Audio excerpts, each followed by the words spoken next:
जय श्री कृष्ण। आप सभी को माघ मास कृष्ण पक्ष षटतिला एकादशी की ढेरों शुभकामनाएं और मकर संक्रांति की ढेरों शुभकामनाएं। प्रिय दर्शकों, आज के इस वीडियो में हम विशेष रूप से बात करेंगे मकर संक्रांति और षटतिला एकादशी के एक ही दिन होने पर। क्या ये सही है कि दोनों एक ही दिन है या मकर संक्रांति 15 को और एकादशी 14 को करनी है? और यदि दोनों एक ही दिन करनी है तो इनको एक ही साथ कैसे किया जा सकता है? अगर साथ करते हैं तो दोष क्या है? और सबसे बड़ी परेशानी जो आप सभी के मन में भी आ रही है, आपने प्रश्न भी बहुत बार पूछा है, जब से ये ज्ञात होने लगा है, लोगों के बहुत सारे कॉल, मैसेजेस और कमेंट आ रहे हैं कि एकादशी के दिन अर्थात अगर 14 तारीख को एकादशी है और उसी दिन हम मकर संक्रांति करते हैं तो खिचड़ी का दान कैसे करेंगे, क्योंकि चावल अन्न वर्जित कहा गया है। तो क्या दान किया जा सकता है क्या या नहीं किया जा सकता है? क्या शास्त्र कहते हैं और क्या इसका हल है? शास्त्रों के अनुसार क्या करना चाहिए ऐसी अवस्था में? किस प्रकार से आप मकर संक्रांति का संपूर्ण पुण्य भी प्राप्त कर सकते हैं और कैसे एकादशी को भी विधि विधान से मना सकते हैं, इसके लिए क्या उपाय निकलता है, ये संपूर्ण जानकारी इस वीडियो के माध्यम से आपको प्रदान की जाएगी। और विश्वास कीजिए कि जब आप ये वीडियो देख लेंगे तो आप स्वयं निर्णय कर पाएंगे कि आपको एकादशी कब करनी है, कैसे करनी है और मकर संक्रांति कब व कैसे करनी है। जानकारी आरंभ करें उससे पहले आपसे निवेदन है कि वीडियो यदि थोड़ा सा भी उपयोगी लगे तो कृपया एक बार लाइक अवश्य कर दीजिएगा और जितना हो सके इसे शेयर कीजिएगा, क्योंकि आपके शेयर करने की बड़ी आवश्यकता है। इस वीडियो की इस समय पूरे समाज को आवश्यकता है।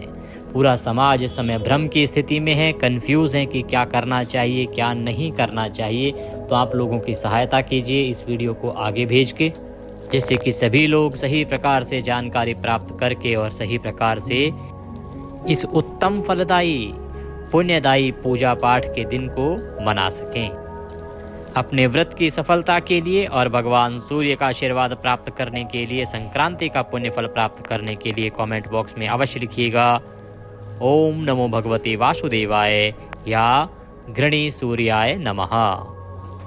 जितना लिखेंगे उतना कल्याण होगा। आप देख रहे हैं देवभूमि ज्योतिष संस्थान का प्रतिष्ठित यूट्यूब चैनल देवभूमि धार्मिक। हम यहाँ पर सभी व्रत और त्योहारों की सही शास्त्रीय जानकारी प्रदान करते हैं। ज्योतिष शास्त्र और पंचांग के आधार पर आपको बताते हैं कौन सी तिथि कब है, व्रत आदि कब करना है, क्या विधि है, क्या नियम है और क्या गलती नहीं करनी है। यदि आप सभी व्रत और त्योहारों की सही शास्त्रीय जानकारी पाते रहना चाहते हैं तो कृपया चैनल को सब्सक्राइब कीजिए और बेल आइकन को प्रेस कीजिए। जब आप सब्सक्राइब का बटन दबाएंगे तो वहाँ एक घंटी का निशान बना हुआ आएगा, उसको अवश्य दबाइएगा, तभी आपको हमारे सारे वीडियो प्राप्त होंगे, अन्यथा आपसे जानकारी छूट जाएगी। तो आइए प्रिय दर्शकों, जानकारी आरंभ करते हैं। आपसे निवेदन है कि यदि आप हमारे व्हाट्सएप ग्रुप पर अभी तक नहीं जुड़े हैं तो तुरंत जुड़ जाइए, जिससे कि सभी जानकारी सीधे आपके मोबाइल पर भी आपको मिलती रहे। प्रिय दर्शकों, आने वाली एकादशी और मकर संक्रांति दोनों ही बहुत बड़े दिन हैं। माघ मास की जो कृष्ण पक्ष की एकादशी है, इसे षटतिला एकादशी कहते हैं। इस षटतिला एकादशी पर तिल के 6 बड़े प्रयोग कहे गए हैं शास्त्रों में। यह एकादशी बड़ी एकादशी और अधिक कल्याणकारी है, क्योंकि माघ मास बहुत ही पवित्र महीना है। माघ स्नान करने वालों के सभी पाप नष्ट हो जाते हैं और वह सदा सदा के लिए भगवान के लोक में वास करते हैं। इस महीने में आने वाली पुण्यदायी तिथियां, चाहे वो एकादशी है, चाहे वो मकर संक्रांति है और चाहे उसके बाद आने वाली मौनी अमावस्या और माघी पूर्णिमा, सभी के सब बहुत अधिक पुण्यदायी हैं। और इसमें सबसे महत्वपूर्ण जो पर्व आता है वो आता है मकर संक्रांति का। मकर संक्रांति वह दिन जिस दिन भगवान सूर्य अपनी राशि परिवर्तन करके मकर राशि में प्रवेश करते हैं। शास्त्र कहते हैं कि इस दिन जो पूजा पाठ, जप, तप, दान, पुण्य आदि किया जाता है उससे अनंत कोटि फल प्राप्त होता है, जो सर्वाधिक है। यूँ तो सभी संक्रांतियां महत्वपूर्ण होती हैं प्रिय दर्शकों, लेकिन जो मकर संक्रांति पर दान पुण्य पूजा पाठ होता है उससे अनंत कोटि पुण्य की प्राप्ति होती है, ऐसा पद्म पुराण में वर्णन आता है। इसीलिए ये दिन सबसे महत्वपूर्ण होता है। पूरे भारतवर्ष में इसे भिन्न भिन्न नामों से जाना जाता है। कहीं इसे खिचड़ी के नाम से जानते हैं, कहीं उत्तरायण के नाम से जानते हैं, कहीं मकर संक्रांति के नाम से जानते हैं, परंतु दिन वही है जिस दिन सूर्य का राशि परिवर्तन होगा और मकर में प्रवेश होगा। संक्रांति का अर्थ ही ये होता है प्रवेश करना। तो जिस दिन सूर्य भगवान प्रवेश करते हैं मकर संक्रांति मकर राशि में, उस दिन को हम मकर संक्रांति कहते हैं, मकर राशि में प्रवेश करने वाला दिन। तो ये दिन तो बड़े महत्वपूर्ण है, परंतु इस बार का सबसे बड़ा प्रश्न जो है, जो सबके मन में है, वो ये कि 14 तारीख को ही शटतिला एकादशी है और 14 तारीख को ही मकर संक्रांति कही जा रही है। तो अब प्रश्न ये उठता है कि दोनों को साथ साथ किया कैसे जाए। अब आप कहेंगे पंडित जी इसमें क्या दोष है, दोनों को मना लीजिए। भाई आप में से जो विद्वान जन हैं, आप सभी जानते हैं कि जो मकर संक्रांति का त्यौहार है ना, ये कभी भी बिना खिचड़ी के नहीं मनाया जा सकता। इसमें खिचड़ी दान देने का बड़ा महत्व है। और खिचड़ी बनती है चावल से, चावल और मूंग की दाल, इनको मिलके खिचड़ी बनती है और इसके दान का संक्रांति पे विशेष महत्व है। वहीं कुछ प्रांतों में तो खिचड़ी खाने की भी परंपरा है, इस दिन खिचड़ी खाई जाती है। और कुछ प्रांतों में दही चिवड़ा खाने की भी परंपरा है। अब एकादशी की बात करें तो एकादशी पर चावल और खिचड़ी दोनों का ही सेवन वर्जित कहा गया है, अर्थात प्रयोग नहीं किया जा सकता, खा नहीं सकते।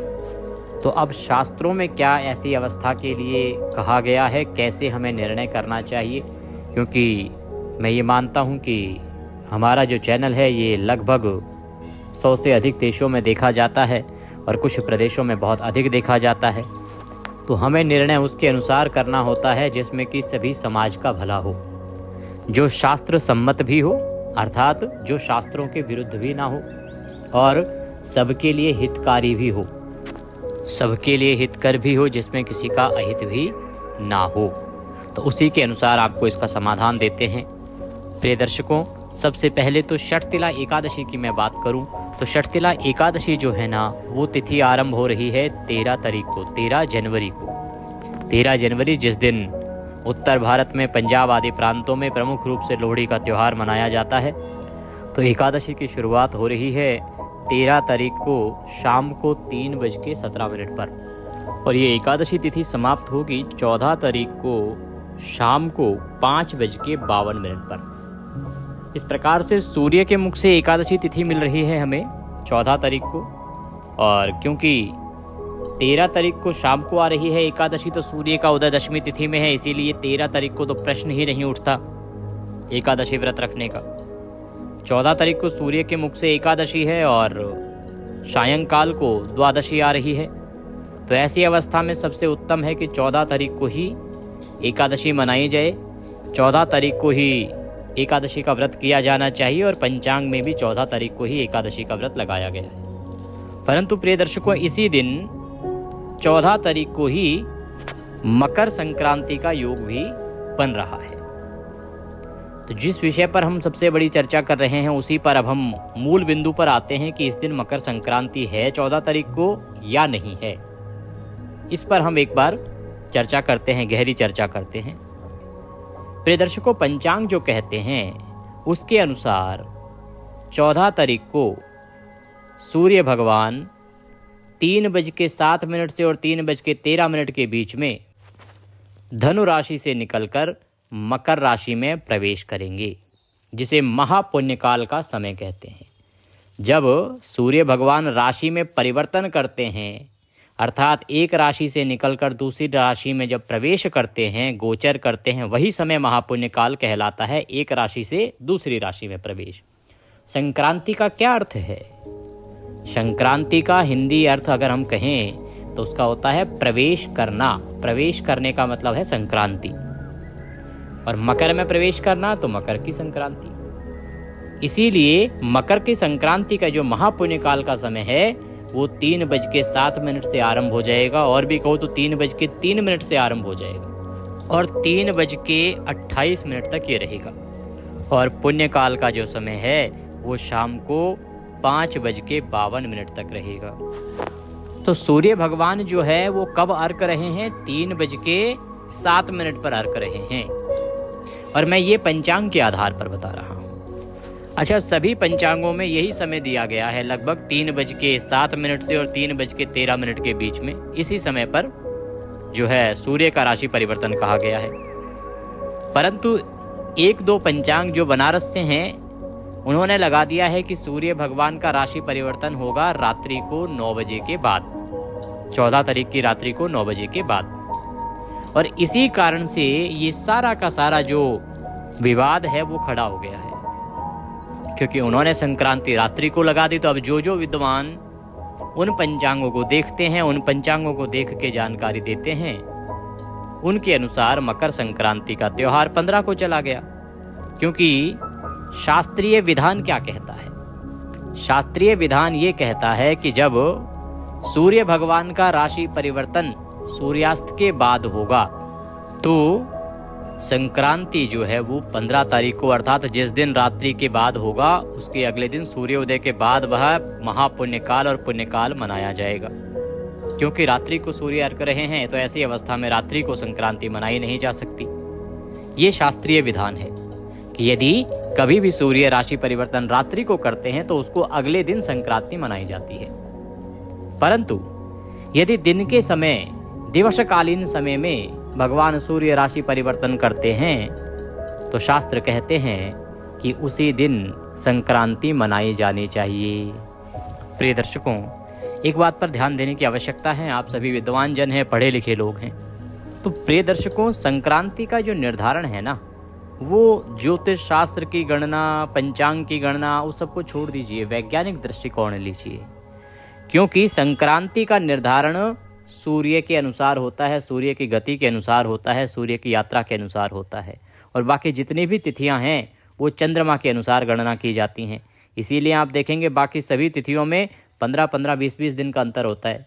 आप देखिए, इसी साल सकट चौथ 6 तारीख की थी, पिछले साल 16 तारीख की थी, और आने वाले साल 2027 में 25 तारीख की होगी। कितना अंतर है? 20-20 दिन का अंतर।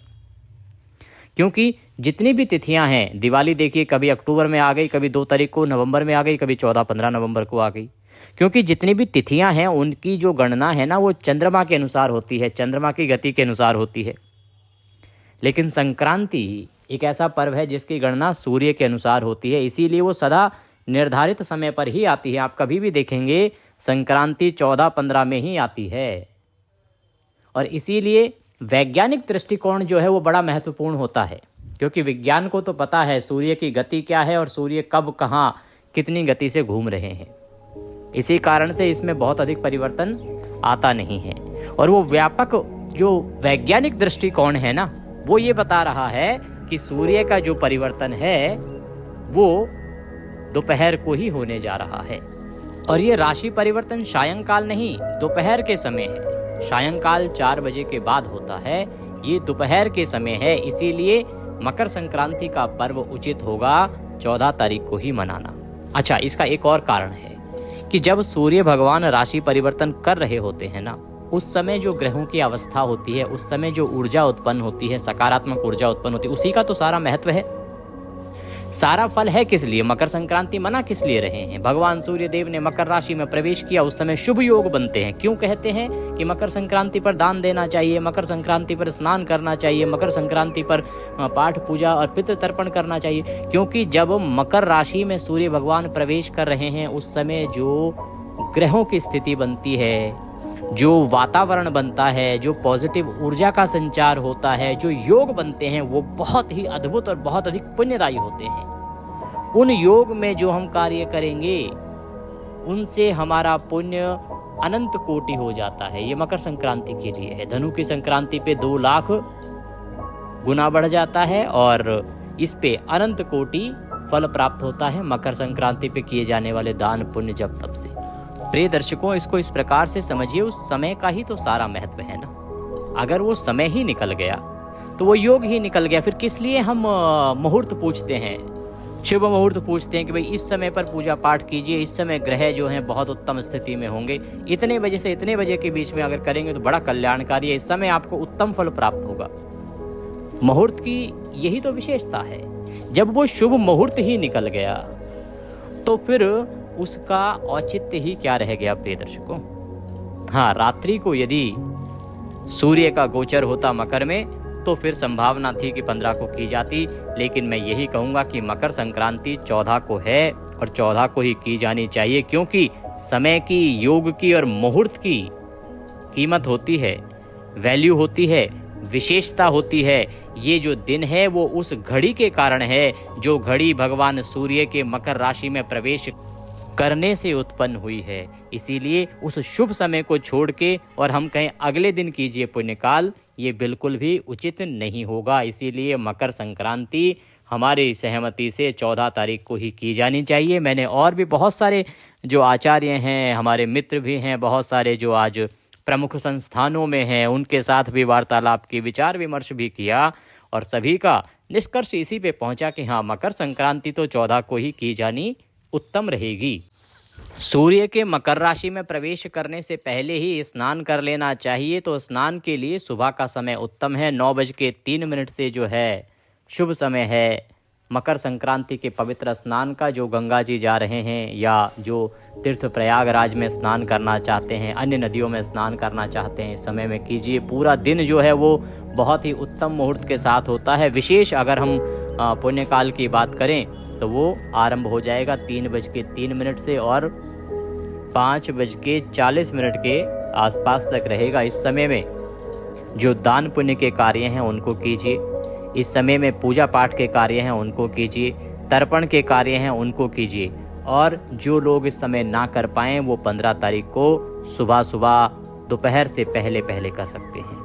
पर फिर कहूँगा कि जो मुहूर्त होता है, जो अवस्था होती है सूर्य की मकर में प्रवेश करने की, उसका सबसे अधिक फल है। इसीलिए उसी समय पर किया जाए तो बहुत कल्याणकारी रहेगा। क्या कार्य करने हैं, कैसे करने हैं, वो मैंने आपको अलग से वीडियो में जानकारी दी है, उसमें अवश्य ही देख लीजिएगा और उसका लाभ लीजिएगा। षटतिला एकादशी भी 14 तारीख को ही की जाएगी और मकर संक्रांति भी 14 को ही की जाएगी। अब प्रश्न उठता है कि षटतिला एकादशी के दिन किस प्रकार से हम खिचड़ी का दान करेंगे या खिचड़ी का भोग करेंगे। प्रिय दर्शकों, मकर संक्रांति पर खिचड़ी केवल एक वस्तु है जिसके दान के लिए कहा गया है। इसके अतिरिक्त भी बहुत सारी वस्तुएं हैं। मैं कहूँ आपको कि केवल खिचड़ी के दान से ही मकर संक्रांति का पर्व नहीं मनाया जा सकता। हाँ, कुछ प्रांत ऐसे हैं, चाहे वो यूपी के हैं, बिहार के हैं, वहाँ खिचड़ी का बड़ा अधिक महत्व है। पर मैं आप सभी को यही कहूँगा कि खिचड़ी दान आप 14 को ना करके 15 को कीजिएगा, उसका लाभ 15 को लीजिएगा। लेकिन जो मकर संक्रांति के अन्य पर्व हैं, चाहे वो स्नान का है, चाहे वो दान का है, अन्य वस्तुएं दान, आप कंबल दान दीजिए, गर्म वस्त्र दान दीजिए, जूते दान दीजिए, फल दान दीजिए, जल दान दीजिए, ये अन्य जितनी भी वस्तुएं हैं दान देने की, जो नियम उठाए जाते हैं, 14 वस्तुएं दान देने का नियम है, वो 14 वस्तुएं दान दीजिए। जितने भी दान देने हैं वो सब आप 14 तारीख को ही करें। हाँ, खिचड़ी का दान यदि आपने करना है तो वो 15 तारीख की सुबह कर सकते हैं, उसका भी आपको डबल लाभ होगा, क्योंकि द्वादशी है और द्वादशी को खिचड़ी, अन्न आदि का भोग नारायण को बड़ा प्रिय है और इस दिन का जो दान है वो आपके लाभ को और अधिक बढ़ा देगा। परंतु केवल एक खिचड़ी के दान के अपवाद के कारण आप त्योहार की तिथि को ना बदलिए, क्योंकि महत्व जो है उस त्योहार का वो मकर राशि में सूर्य के प्रवेश करने से है। वह घड़ी, वह योग दोबारा नहीं आता। उस घड़ी और उस योग का लाभ लीजिए। पितृकर्म अवश्य कीजिएगा, पितरों को तर्पण कीजिएगा, पितरों को जल दीजिएगा, पितरों के निमित्त दान कीजिएगा।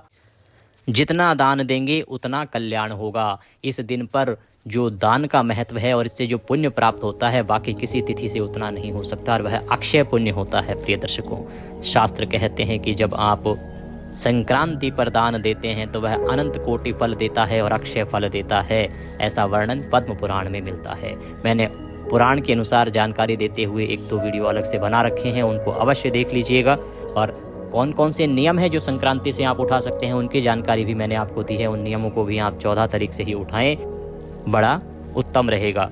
आगे 1-2 जानकारी और मैं इससे संबंधित लेके आऊँगा, तो चैनल के साथ जुड़े रहें। अगर अभी तक आप हमारे व्हाट्सएप ग्रुप पर नहीं जुड़े हैं तो जुड़ जाएं। उसका लाभ ये होगा कि बहुत सी छोटी छोटी ऐसी जानकारियाँ होती हैं जो हम वीडियो में नहीं दे पाते हैं, तो वो आपको व्हाट्सएप पर मैसेज के माध्यम से व्हाट्सएप ग्रुप में भेज देते हैं और वो जानकारी आपको प्राप्त हो जाती हैं। जुड़ना चाहते हैं ग्रुप में तो आपकी स्क्रीन पर नंबर आ रहा होगा 900 से, उस पर व्हाट्सएप मैसेज लिखिए कि आपके नंबर को ऐड कर दिया जाए, अपना नाम लिखिए, तो आपके नंबर को व्हाट्सएप ग्रुप में ऐड कर दिया जाएगा। फिर आपको सभी जानकारियां सीधे आपके नंबर पर ही आती रहेंगी। प्रिय दर्शकों, वीडियो के विषय में आप क्या सोचते हैं, क्या आपकी राय है, चैनल के विषय में आप क्या सोचते हैं, अपनी राय अवश्य लिखिएगा।